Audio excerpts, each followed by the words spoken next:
নমস্কার, আমি বড়মা রান্নাঘরে তোমাদের সবাইকে স্বাগত। আমি চলে এসেছি আজকে একটা নতুন রান্না নিয়ে এবং চটজলদি খুব সহজে কম উপকরণে মানে মশলা প্রায় নেই বলতে গেলে কাঁকরোলের প্রিপারেশান করব। দেখো অতি সহজে এবং খুব তাড়াতাড়ি মশলা ছাড়া একটা যে সুস্বাদু রান্না করা যায় তারই প্রচেষ্টায় আজকে তোমাদের কাছে চলে এসেছি। আমি একটা কাঁকরোলের রান্না নিয়ে, চলো রান্নাটা দেখি।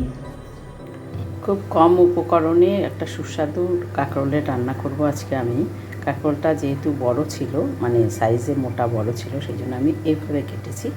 এই যে দেখো, এইভাবে কেটে নিয়েছি। আর এর সাথে একটা বড় সাইজের পেঁয়াজ দেব। আর অন্য কোনো মশলা দেবো না। কীভাবে করছি আমি দেখো। কড়াই গরম হয়ে গেছে, কড়াইতে এবার তেল দেবো, সর্ষের তেল দেবো। সর্ষের তেলে যেহেতু রান্নাটা করব, আমি একটু সর্ষের তেল দেবো। মোটামুটি 1-1.5 চামচের মতো সর্ষের তেল দিলাম। একটু কালো জিরে ফোড়ন দেব। কালো জিরে ফোড়ন দিলাম। এবারে এটা দিয়ে দেব।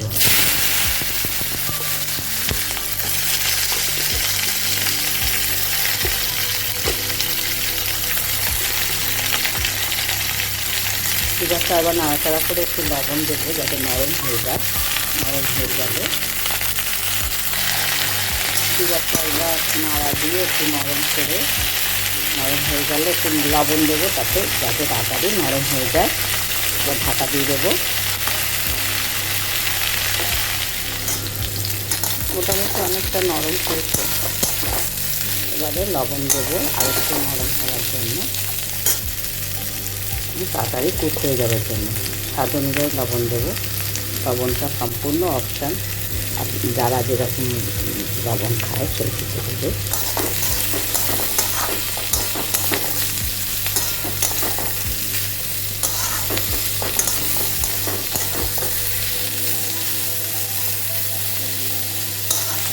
আর একটু ভাজা ভাজা হলে এতে আমি একটা বড় সাইজের পেঁয়াজ কেটে রেখেছি, সেই পেঁয়াজটা দিয়ে দেবো।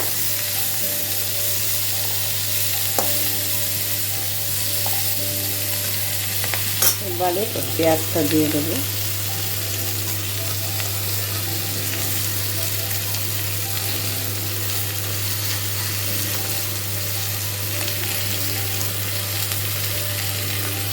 পেঁয়াজটা একটু ভাজা ভাজা হলে দিয়ে আবার রান্না করবো। সামান্য একটু লবণ দেবো।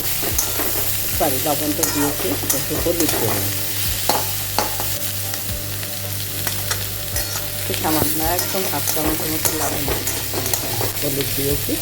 হলুদটা পুরো কাঁকরোলটার গায়ে মাখিয়ে নিলাম। খুব সামান্য দিয়েছি, সাদা হয়েছিল বলে, না দিলেও চলে, অল্প সামান্য দিয়েছি।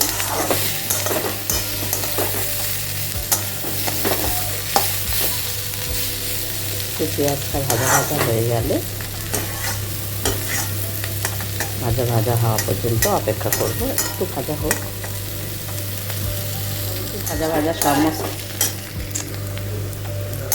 মোটামুটি ভাজা হয়ে গেছে সবটাই। এবারে আমি এর মধ্যে দেবো পোস্ত। আমার বাটা ছিল 1 চামচের মতো পোস্ত। একটু সামান্য জল দিয়ে মাখিয়ে দিয়ে দিলাম। অল্প সামান্য একটু জল দেবো, বেশি না, 1 থেকে 1.5 চামচ, মানে সবজি পরিমাণ বুঝে পোস্তটা দিতে হবে। দিয়েছি। এবার সামান্য একটু জল দেবো, জল দিয়ে ঢাকা দেবো। বাটিটা ধুয়ে একটু সামান্য একটু জল দিলাম।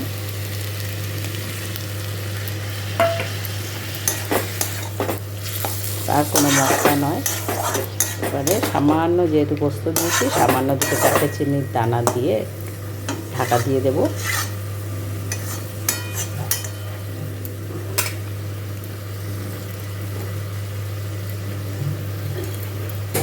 অল্প চিনির দানা ছড়িয়ে দিলাম। জলটা শুকনো হয়ে গেছে। তারপর মোটামুটি আমার অলমোস্ট ডান, তৈরি হয়ে গেল আমার কম উপকরণে খুব তাড়াতাড়ি সুন্দর একটা কাঁকরোলের তরকারি।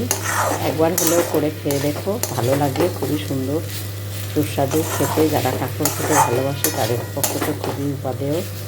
ঠিক আছে, আজকে আমার ভিডিওটা যারা দেখছো, নতুন যারা দেখছো তারা অবশ্যই সাবস্ক্রাইব করবে, যারা পুরনো দেখছো তারা তো অবশ্যই সাবস্ক্রাইব করাই আছে।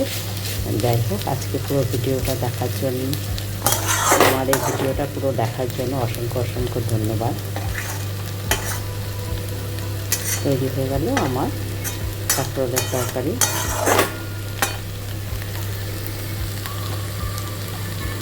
দেখো, যথেষ্ট সুন্দর এবং দেখতেও যেমন সুন্দর হয়েছে, খেতেও অপূর্ব স্বাদ হয় এই তরকারি। কোনো উপকরণ ছাড়াই যারা একটু তেল মশলা কম খায়, মশলা প্রায় নেই তো, মশলাগুলো নেই, একটু সামান্য হলুদ আর এই একটু 1.5 চামচের মতো পোস্ত বাটা দিয়ে সুন্দর একটা কাঁকরোলের তরকারি হয়ে গেল।